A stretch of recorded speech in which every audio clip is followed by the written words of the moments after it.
Olá pessoal, sejam bem-vindos a mais uma videoaula. Aqui quem fala é o professor Gabriel Amoras, professor de filosofia. E hoje nós vamos estar falando aí um pouquinho sobre lógica, certo? Lógica formal. E aí a gente vai estar descobrindo um pouco como é que se configura a questão do silogismo, né? Que é uma espécie de argumentação, beleza? Então, o que é o silogismo? O silogismo ele é um raciocínio dedutivo, certo? Estruturado formalmente. Então, a partir de duas proposições, que são conhecidas como premissas, das quais se obtém, por inferência, uma terceira conclusão.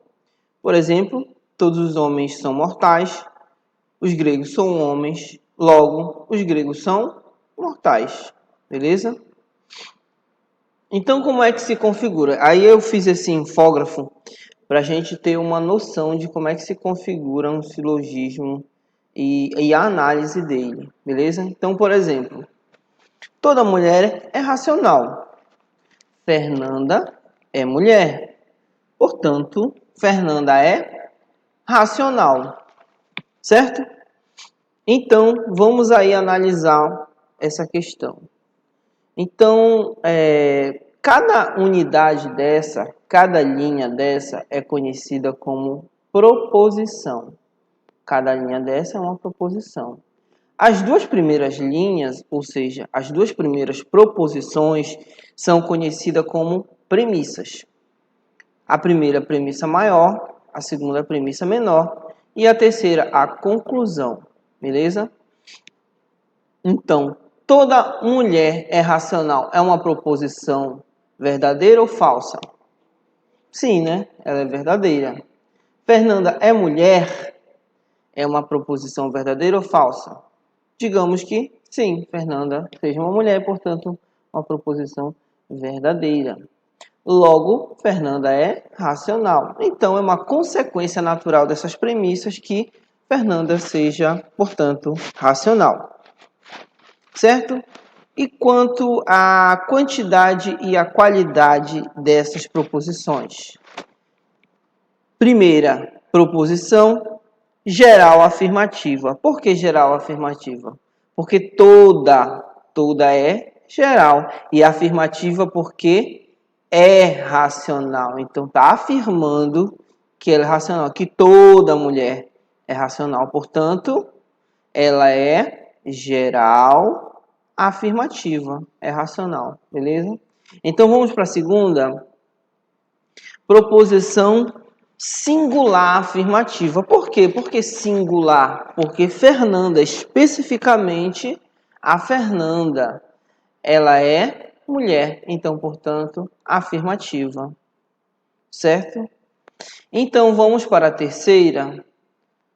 Logo, Fernanda é racional. Então, mais uma vez, singular afirmativa. Singular afirmativa. É uma proposição verdadeira e singular afirmativa. Então, todo esse silogismo aqui, nós dizemos que ele é válido, porque a conclusão ela é uma consequência natural dessas duas premissas. Beleza? E aqui a gente vai analisar um pouco o diagrama de Venn. O diagrama de Venn é uma espécie de gráfico, né, de círculos, onde fica mais fácil da gente entender a questão da argumentação silogística. Por exemplo, toda mulher é racional. Fernanda é mulher. Logo, Fernanda é racional. Então fica bem fácil da gente entender com o diagrama de Venn. E aí agora a gente vai analisar os termos, tá? Então qual é o termo maior? O termo maior é o termo predicado da conclusão. A premissa em que ele se encontra é chamada de premissa maior. Então geralmente ele está aí na premissa maior. Qual é o termo maior? olha no diagrama, é racional. Racional. Porque ele é o quê? Geralmente é o predicado da conclusão. Então, qual é o predicado e qual é o sujeito aqui? O sujeito é Fernanda, predicado racional. Então, racional está aqui e está aqui. Então, racional, portanto, é o termo maior. Beleza? Então, termo maior, racional.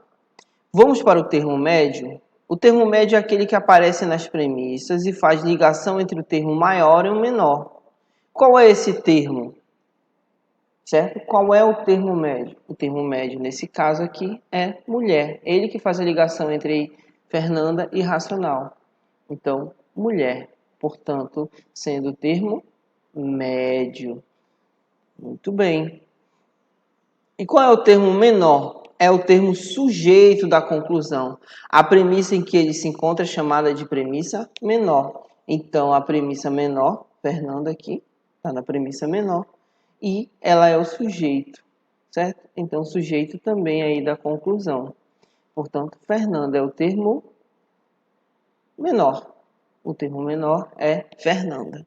Então, essa foi uma aula básica aí sobre silogismo canônico, a estrutura de um silogismo, e aí vai nos ajudar a resolver algumas questões das nossas atividades.